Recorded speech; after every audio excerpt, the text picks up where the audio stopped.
أشهد أن محمد رسول الله.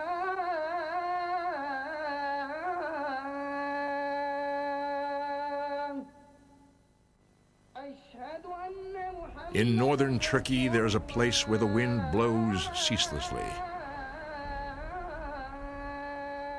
It fills the landscape with a restless quality, with expectations.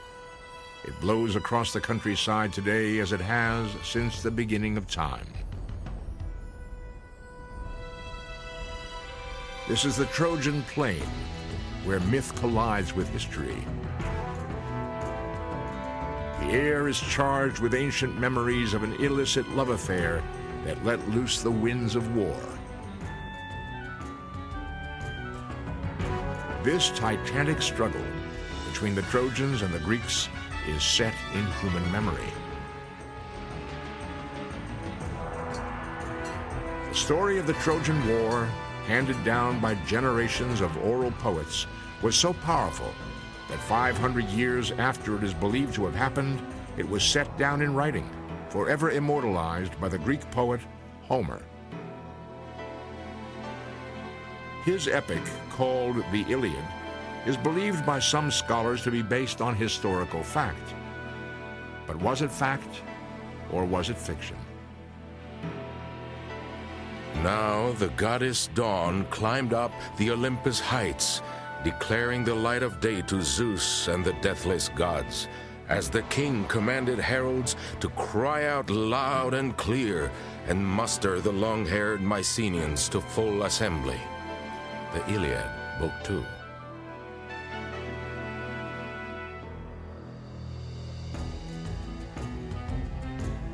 Any evidence that would verify Homer's work as history has eluded scholars. Surely there was a city that flourished on this spot. The proof is here in these stones. But were these people the heroes of Homer's Iliad? Or was it just another ancient civilization whose homes and remnants are being unearthed here? This is the true mystery of Troy.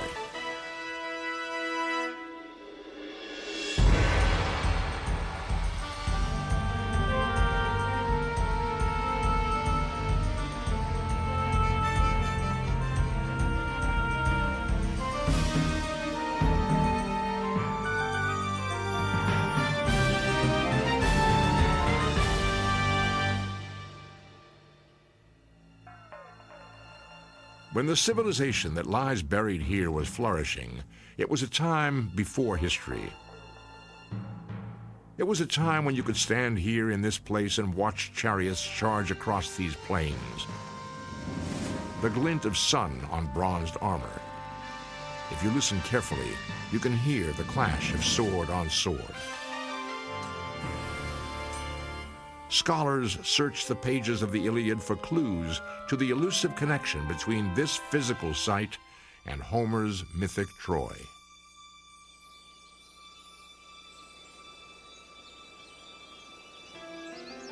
According to Homer, ancient Troy was a glittering city. It was beautifully wrought. It had palaces of gold and great walls all around. The sun shone and the crops were bountiful. The river Scamander, lifeblood of Troy, flowed through the plains to the sea which lay at the gates of the city Homer called Ilium.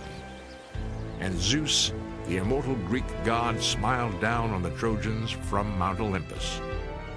Of all the cities under the sun and starry skies, wherever men who walk the earth have dwelled, I honor sacred Ilium most with my immortal heart. The Iliad, Book 2. The great mystery of Troy is whether or not the site that we gingerly identify with Troy has any association whatever with the site of the same name, which the Homeric epics recount. The community of Troy back at the end of the Bronze Age, around the 13th century BC, seems to be a fairly sophisticated kind of place, like the late Bronze Age palaces all the way from Greece to Mesopotamia. The citadel of Troy must have been very, very lively. It seems to have been a port of entry, a port of trade, It was a very wealthy site. It was well known by cultures as far away as the southeastern Mediterranean. Homer's epic tale is spun out of 500 years of oral history.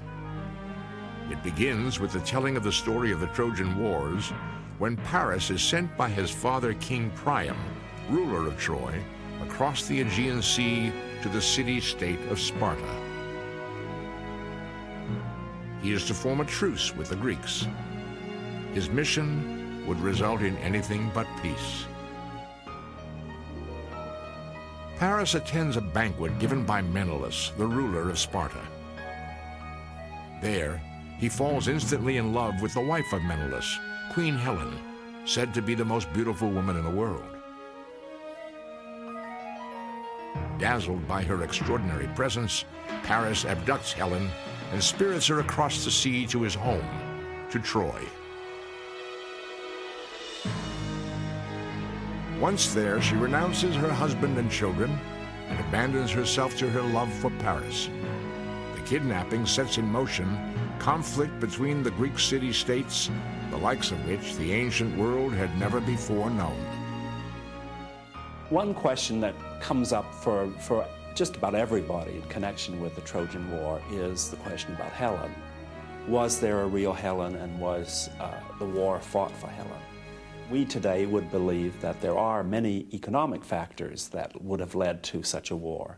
However, women were major factors in these conflicts between cities and between one king and another. So it's quite possible there was a Helen over whom the war was fought. Agamemnon, the brother of Menelaus and ruler of mighty Mycenae in ancient Greece, is the field marshal of the troops. And out he marched, leading the way from council. The rest sprang to their feet.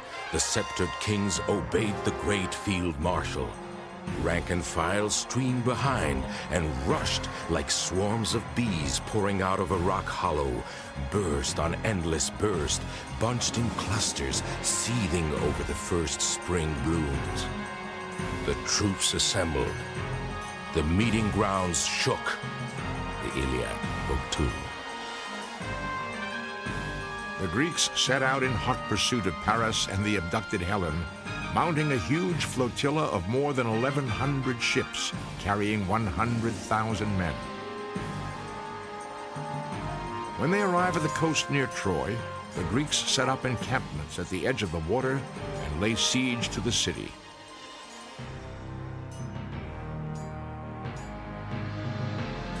In the 10th year of the Trojan War, the Greeks hatch a plot inspired by one of their greatest military commanders. Odysseus, also known as Ulysses, conceives an ingenious plan. He orders the construction of a large horse made of wood. We have no direct evidence for a Trojan horse. I think probably most specialists would at least raise an eyebrow over this and be just a little bit skeptical. The labor takes 3 days. When the beast is finished, the Greeks wait for night and deposit the horse outside the gates of Troy. It is designed to seem like a peace offering. The Trojans regard the horse as a sacred beast, but unbeknownst to them, it is filled with Greek soldiers.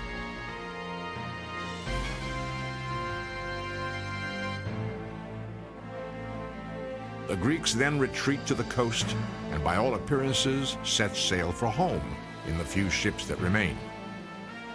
The Trojans awake to find the trophy and are overjoyed with the apparent retreat of the Greeks. They drag the wooden beast through the gates and into the city, never suspecting the mortal danger hidden inside. A drunken feast of celebration follows and continues far into the night. Exhausted, the Trojans collapse in the streets, filled to bursting with wine and feasting.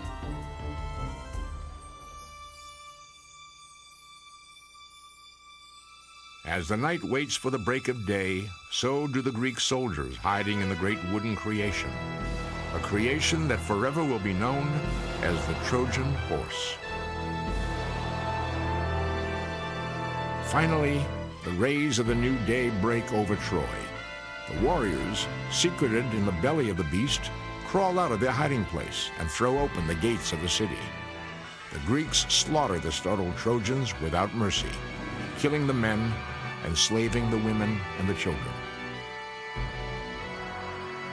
Makes no sense to us. The war ends with this big horse that the Trojans are so foolish they don't even open the doors on the side and look inside it. Cities tend to get taken in Greek stories through trickery, and in actual Greek history too, through trickery rather than through a direct assault.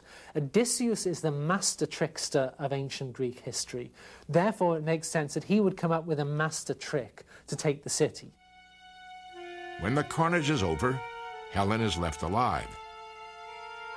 Her husband, Menelaus, is about to kill her, but is so dazzled by the beauty of her naked breast that he drops his sword and falls to his knees at her feet. This is the story of Troy as recounted by Homer. Is it history or is it myth? Mysteries of Troy evoke intense interest on the part of classicists and archaeologists, even those who are just faintly interested in the literature of the period, because the story is so good and the heroic characters are so interesting in their own right that nobody wants the site itself or the story itself to be pure fiction. A glittering city on a Turkish hilltop, a woman so beautiful that her face launched 1,000 ships, and a mysterious weaver of the legend who wrote it all. Parts of a puzzle that seem to get more complicated with each piece that is put in place.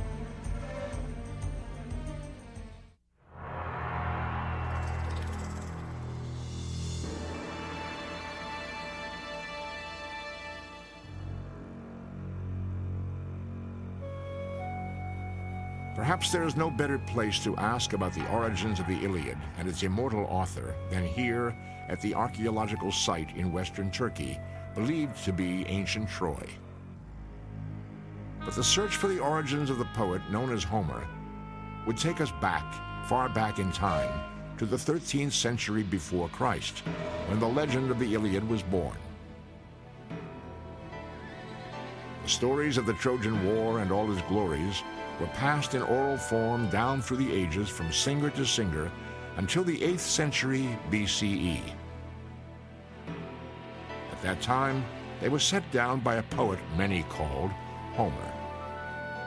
Homer is an incredible personal genius, and this particular telling, this particular singing of the Iliad, and perhaps also of the Odyssey, made everybody's hair stand on end. They couldn't forget it. Someone was able to capture it in writing and did. It was not, in my view, Homer himself. Although Homer's persona looms large on the map of history, he remains as much a myth as his characters. Some scholars question if there ever really was one person responsible for the epic. They feel that the Iliad is an amalgamation of the best of the oral telling of the Trojan War story set down by a scribe. This ancient journalist may have used Homer as a nom de plume. The traditions had it that he was a blind poet, that he was inspired by the muses, by the gods of poetry and music and so on, and they put all this poetry into his head. Sing to me now, you muses who hold the halls of Olympus. You are goddesses. You are everywhere. You know all things. All we hear is the distant ring of glory. We know nothing. The Iliad, Book 2. The young Homer would attach himself to some great oral poet. He would spend many years hanging around, listening to the poet doing his stuff, would gradually start to remember a lot of the expressions that the poet used. But what he was doing is not so much memorizing poetry as learning a technique of improvising poetry. Homer, it seems by general agreement, was just by far the best of these poets.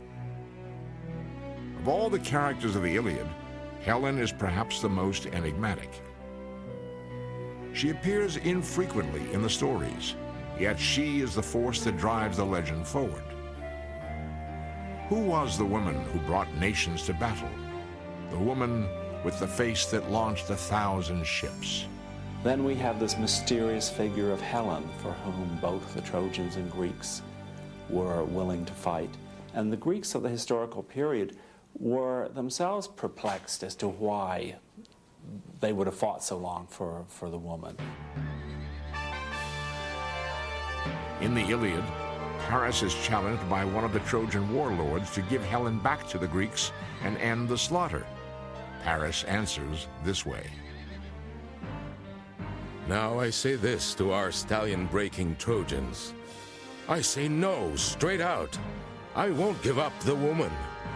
But those treasures I have hauled home from Argos, I'll return them all and add from my own stores. The Iliad, Book 7. Over the ages, myth has built upon myth. There's a story recorded in the 6th and 5th centuries that says that Helen never actually went to Troy at all. That at the beginning of the war, what happens is Paris loads her into his boat and is about to sail off to Troy. The gods decide we can't have this, and they intervene and they spirit Helen away to Egypt and send a phantom to Troy instead. And the Greeks spend 10 years besieging this city that she's not even in. And they only find out afterwards that she was in Egypt the whole time, and the whole war was just this ridiculous joke the gods played on them. For some, Helen is not a human being, but a personification of the fertile plain surrounding Troy. Here, overlooking the Dardanelles, we can almost envision Homer and the heroic characters who inhabit the pages of his Iliad. We can almost see them here at Troy, on the hill called Hisarlik, restored to all their former glory.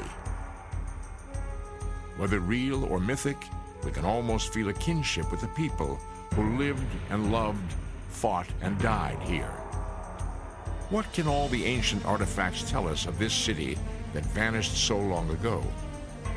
Archaeologists at Troy continue to uncover the bones of people and animals. Can Homer's myth and authentic history ever be reconciled at the place now known as Troy?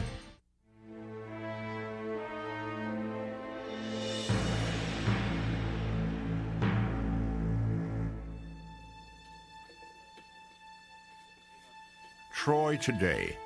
An archaeologist gingerly extracts the delicate spear point from the accumulated debris of 3 millennia.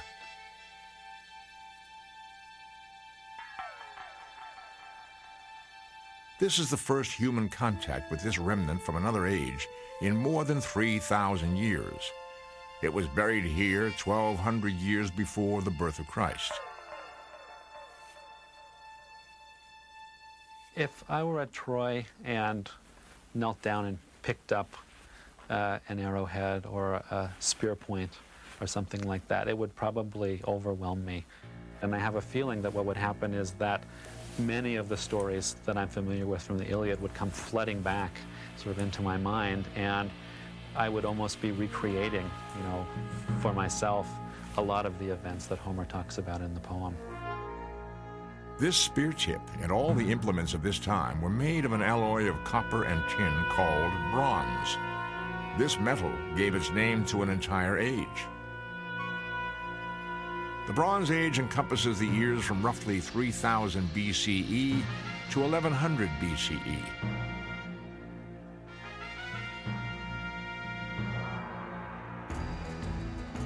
This city, which is called Troy, was settled in the early part of this age, and Homer's Trojan Wars, if they ever truly occurred, marked the end of the era.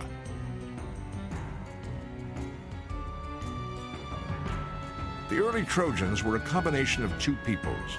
The Thracians came to Troy from what is now continental Greece and Turkey across the Dardanelles. The Phrygians, whose homeland was east in Asian Turkey, had migrated west. The first habitation at Troy dates to 3200 BCE, fully 2,000 years before Homer's legend takes place.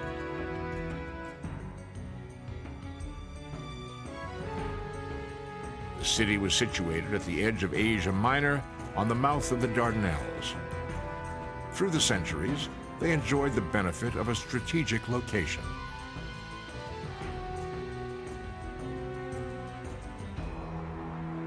Today, as then, this narrow neck of water is the gateway from the Aegean to the Black Sea and the riches of the East. The strange combination of tides and winds which prevail in the Dardanelles to this day forced sailors of the late Bronze Age to wait in the shadow of Troy for favorable seas. Even when conditions were right, passage to the Black Sea was a treacherous proposition. It was the 13th century BCE when seafarers had not yet learned to sail against the wind.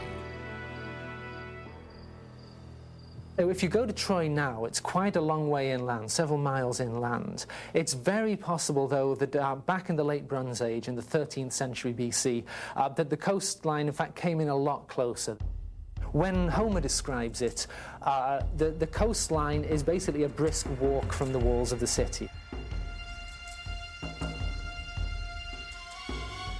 Today, the digs at Hisarlik are about 10 kilometers from the shore. The bays Homer describes have silted in, and what were once marshlands are now fields of oats and cotton. The Hittites were the dominant civilization during the Trojan era, and their written records may provide a missing piece of the puzzle. The Hittites, in some ways, their culture seems to be rather like the Mycenaean culture. And they kept lots of records on small clay tablets. And some of these refer to a great kingdom to the west called Achiawa, which sounds very similar to the ancient name for the homeland of the heroes, Achaia. And so some people think that Achiawa is referring to Mycenaean Greece, Achaia. It is also from the Hittites that we possibly have the first written confirmation of the existence of the people of Troy. The clay blocks which have come to be known as the Hittite tablets date between the 18th and 13th centuries BCE and make brief mention of a place called Wilusa. Some scholars speculate that if the W is dropped from Wilusa to Ilusa, you are closer to Ilion or Ilium, which is Homer's name for Troy. Another fact that we have from the Hittite tablets, there is a particular important person at Wilusa whose name is Alexandros. And Alexander is another name for one of the most important people in the Trojan War, namely Paris. So is that coincidental? Is it like saying, well, Smith? You find the name of Smith at two different sites, thus they must be connected. But it's another piece of the puzzle. By 18th century BCE, horses were introduced to Troy by the Thracians, who lived to the north across the Dardanelles. Recent excavations at Troy have unearthed hundreds and hundreds of horse bones. Though the significance of the find is not yet clear, they could serve to confirm Homer's label of the Trojans as horse tamers. Little in this world unfolds as we predict. The Trojans could not have foreseen the contributions they would make to the chain of humanity. They created various sporting games using their horses, including headstands and acrobatics, which they performed before admiring crowds. By the Renaissance and the early 1300s, these performances had spread throughout Italy. They would become the foundation for the earliest form of the circus. The popularity of the circus in Europe would rise, eventually spreading overseas, where in 1868, a famous clown, dressed in red, white, and blue, would be the inspiration that came to symbolize the United States' Uncle Sam.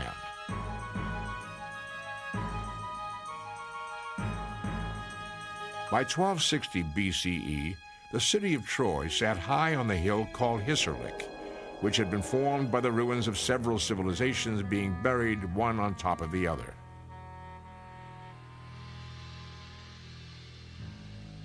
Each of these layers is given a Roman numeral from 1 to 9. Homer's Troy is generally assigned to layers 6 or 7. Troy 6 is a magnificent site. It's a wealthy site. It's a site that is clearly known by a lot of other cultures for its goods, as a trading center, whatever its value may have been, and hence a site worth taking. Troy 7 is a rather miserable, contracted site, and not so well worth taking, but it does show signs of clustering of people who've come in from outside, who have embedded in the ground large storage jars in the very floor of the small little hovels that they've thrown up very quickly. It would indicate to many, it does to me, signs of siege, signs of people who regularly live outside of the fortification wall being driven inside, their conditions not being very good, but living in those conditions far preferable than the alternative, which would be death. Ultimately, the story of Homer's Troy is a story of war.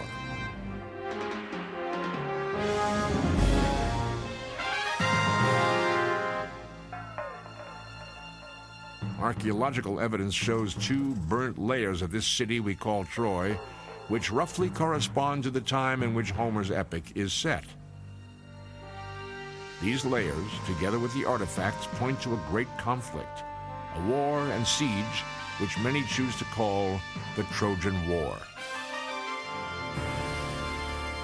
What is there to positively connect the hill of Hisarlik to Homer's Troy? Scholars keep returning to survey these ruins, searching for clues. The site of Hisarlik is a reasonable site for Troy because in a general way it obeys the mandates of the Homeric poems. It is a city of some dimension, which is high-walled enough to require a siege to take it. It is close enough to the sea to enable the Greeks to get to and from their ships in reasonable order, and it has a stream running through the plain, which corresponds to the stream, the Scamander, which Homer mentions in his poetry. Had it not been for Homer's great epic poem, would so much attention have been brought to bear on this Bronze Age settlement? One man forever changed our perspective on this place and this poem. In 1870, a German self-made millionaire set out to find the lost city of Homer's Troy, a well-thumbed copy of the Iliad tucked under his arm. With brutal fervor, he excavated what was then an ordinary hilltop, and in the process pried open the lid on one of the world's most compelling ongoing mysteries.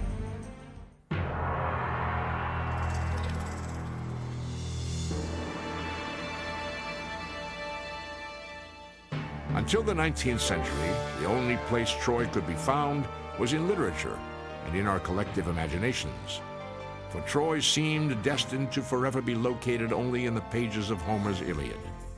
Then, in 1872, a prosperous German merchant set off for Turkey, armed only with a copy of Homer's book and a personal quest to find the legendary city which fell to a great wooden horse 3,000 years before. His name was Heinrich Schliemann. Some people think Schliemann was one of the world's great frauds. He was certainly one of the world's great psychotics. Whether he was a fraud is another matter. Heinrich Schliemann in the past several years has had a fairly bad press about his honesty and the way he conducted his scholarly affairs vis-a-vis his colleagues.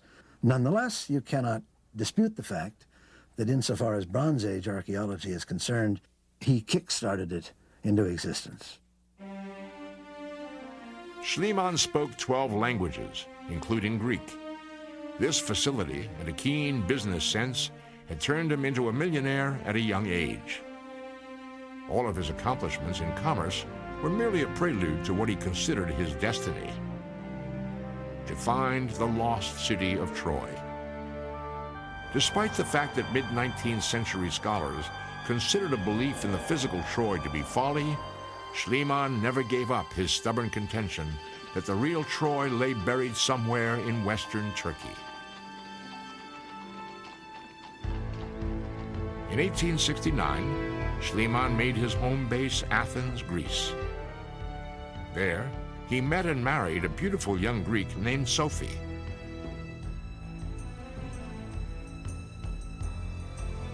Then in 1872, he set off for Turkey. When Schliemann arrived, it was the boonies. There was nobody there, other than the Turks. There were ruins everywhere. I mean, it's very hard for an American to visualize this, but that whole part of the world, there are ruined cities every, few kilometers. You come along and you'll see, just lying out of a field, you'll see a Corinthian column or something like that. While traveling through Turkey, he met an English expatriate named Frank Calvert. Calvert tells Schliemann of his theory about a hill known as Hissarlik. Schliemann begins applying his litmus test to Hissarlik and 2 or 3 other hills which were equally promising candidates.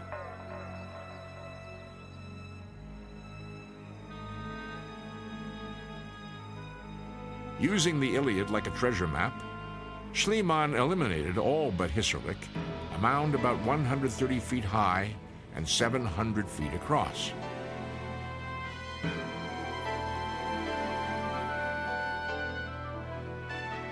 Reasonably convinced that Hissarlik matched the Troy Homer was writing about, Schliemann secured a permit from the Turkish government and hired an army of shovelers, which sometimes numbered as many as 100 men.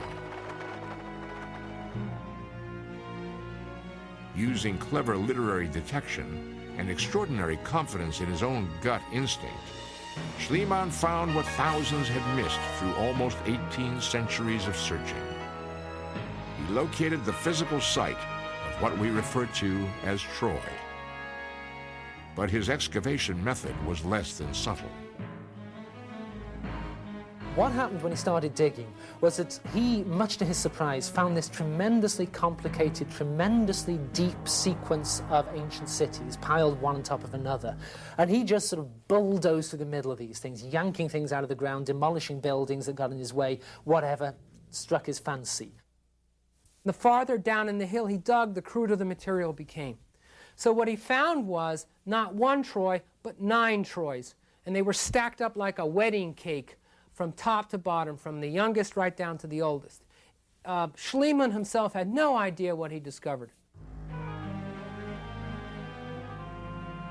By May of 1873, Schliemann and his crew of shovelers had been at work several months. One day he dismissed the workmen early. Something had caught his eye. According to the account in his diary, Schliemann jumped into the trench and began clawing the earth, shoveling, ripping material away to get at the glimmering objects buried there. From the dust of ages, he extracts a hoard of gold. There are cups, brooches, other jewels, and more than 8,000 gold beads.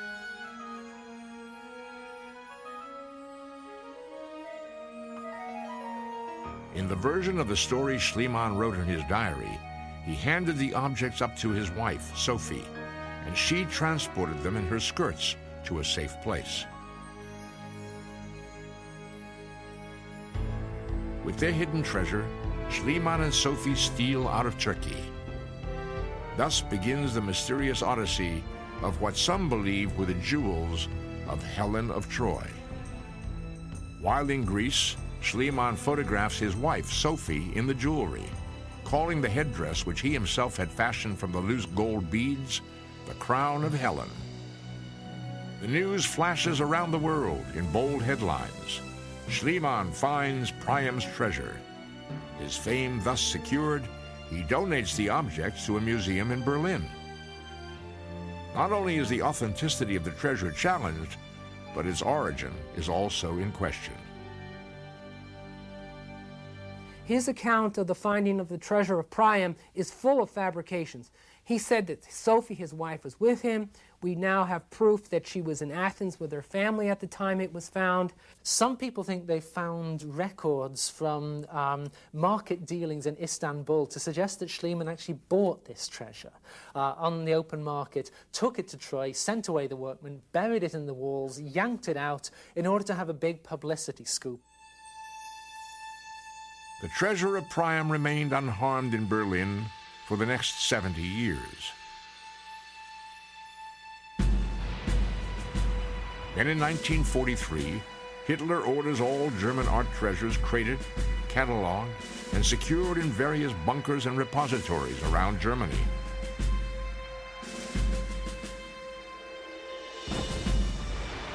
But then Berlin is liberated in 1945. The treasure vanishes. I went to Troy in the summer of 1993. I thought I was going to do a story on the archaeology there. The day before I get there, the Russians announce that they found Schliemann's long-lost treasure of the so-called treasure of Priam. The Russians admit that the treasure has been found in the basement of the Pushkin Museum in Moscow. Had it always been there? Or have there been other mysterious detours for the jewels of Helen since 1945? Is it still intact, or have pieces of the hoard been filtered off? The reason everyone wants to get a look at it is between the time it disappeared in 1945 and the time it resurfaces in Russia in 1993, a lot has been discovered about Troy and a lot has been discovered about Schliemann. But whether he's reviled as a charlatan or revered as a genius, Schliemann will not be forgotten. He died in Naples, Italy in 1890. Each day archaeologists work at Troy, they are confronted with a ditch that in some places is 50 feet wide and 100 feet deep. It's called Schliemann's Trench. This savage scar that tears through the middle of Hissarlik is the legacy of Schliemann's discovery, this ancient city that may well be Homer's legendary Troy. To the world in the last part of the 19th century, the hill of Hissarlik was an exotic place, wrapped in mysteries and promises. It was a powerful draw for other archaeologists of the day. One of them was Wilhelm Dorpfeld, a German architect. Dorpfeld was no newcomer to Troy. He had accompanied Schliemann on 2 of his digs. In 1893, Dorpfeld returned to the site alone. He was trying to reconcile the small 2-acre area that Schliemann had uncovered with Homer's description of the great city of Troy, sprinkled throughout the Iliad. You get this vision from Homer of this grand place with enormous fortification walls, and when you get there, it's probably not much bigger than the size of a football field inside these walls of Troy.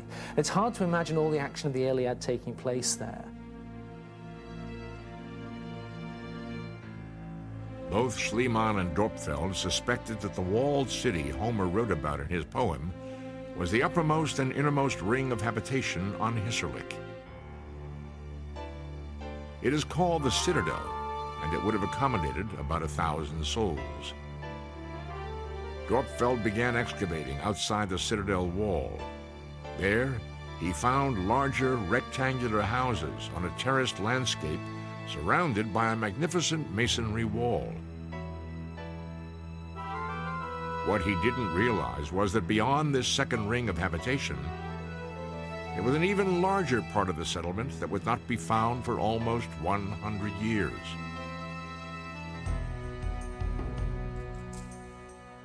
In 1990, the current archaeological team at Troy discovered the foundation of the true outer wall of the city. Scientists mapped a barrier almost 1/4 of a mile from the center of the city. They actually dug away. They didn't find a wall, they found a trench. A ditch actually cut into the bedrock. And the archaeologists now think that that was the face of the wall, that if you want to make a high wall, dig a ditch in front of it and then put the wall behind it. And that makes the wall that much higher, that much harder to climb over. And that's what they found. And that makes Troy a much bigger place. it makes it a more suitable candidate for Homer's Troy. At last, the true picture of Troy begins to emerge. This new find reflects a settlement of perhaps 6,000 people. Science is closing in on the mystery of Troy.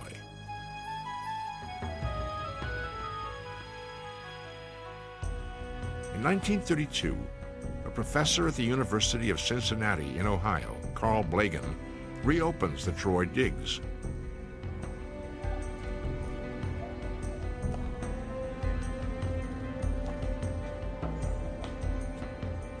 When Blagan took over the dig at Troy, it was said the site was a ruin of a ruin.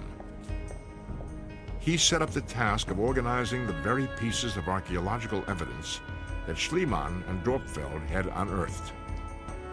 I mean, most laymen come to archaeological museums, they see these pottery bits and their eyes glaze over. Carl Blagan was a master. You could dump a truckload of pottery bits on a big table, and Carl Blagan could walk down the table sorting them out by time, just by looking at them. In 1939, he set off for Western Greece, looking for the elusive connection that would link the Mycenaeans to the site at Troy.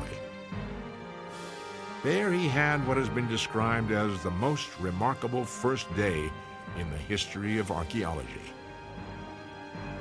While digging in an olive grove, Blagan stumbled upon 600 clay tablets in an indecipherable language, later called Linear B.